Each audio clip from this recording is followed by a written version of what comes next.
Welcome to AP Biology. Today's video is going to be on Mendelian genetics. Gregor Mendel was a monk who did scientific research back in the 1800s, and he discovered how traits are passed from one generation to the next. He referred to these traits as factors. We now refer to these factors as genes, and different forms of genes as alleles. Alleles can be expressed in different ways. The way that Mendel saw alleles expressed was in the dominant and recessive fashion. So a dominant trait is one that is expressed if it's present. So it doesn't matter if you have one copy or two copies of a dominant trait, you're going to be expressed. A recessive trait will always be recessive to the dominant trait and only gets expressed if both of the alleles are recessive. You're also going to see the P, F1, and F2 generations listed. The P is the first parental generation, the F1 is the first generation of offspring, and the F2 is the second generation of offspring. Genotypes are going to be the actual genes that a particular individual has.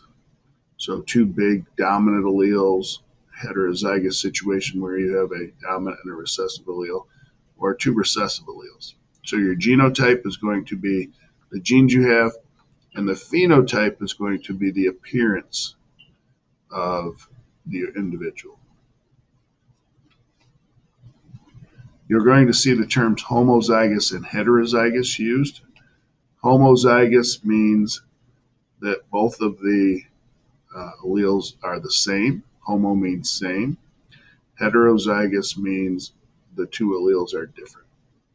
So homo, big S, homo, little s.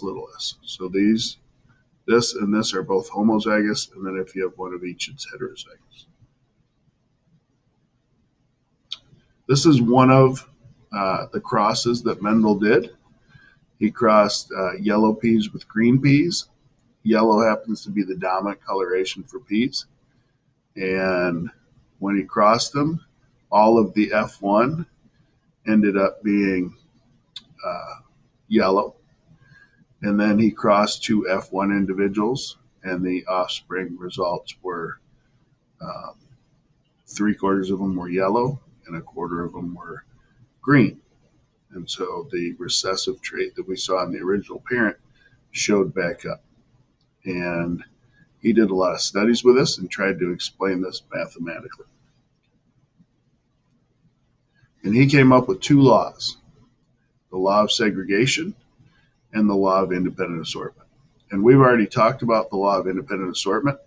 That just means during meiosis, the chromosomes are going to line up independently, and which chromosome ends up going in which direction is random.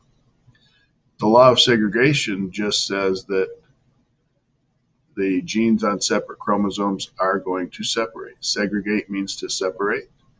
And so basically, during that same time that independent assortment is taking place, segregation is taking place because the genes on the separate chromosomes end up being pulled apart from one another, so they definitely separate. These are the traits Mendel was looking at in his experiments.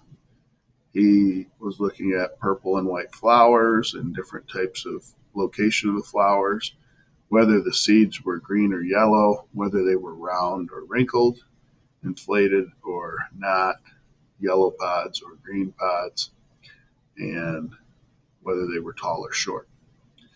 All of these traits show dominance and recessiveness. I believe Mendel probably chose these for that reason. So one big question we always hear is, why are there so many green wrinkled peas if both those traits are recessive? Well, it's easy to make sure all your peas end up green and wrinkled if you mate recessive plants together. And so by mating recessive green wrinkled plants together, all of your peas end up green and wrinkled. So when you buy them in the store, you don't have a bag of half yellow, half smooth, half wrinkled. they all look the same. And so that's probably the reason we see so many green wrinkled peas when we buy them in the store.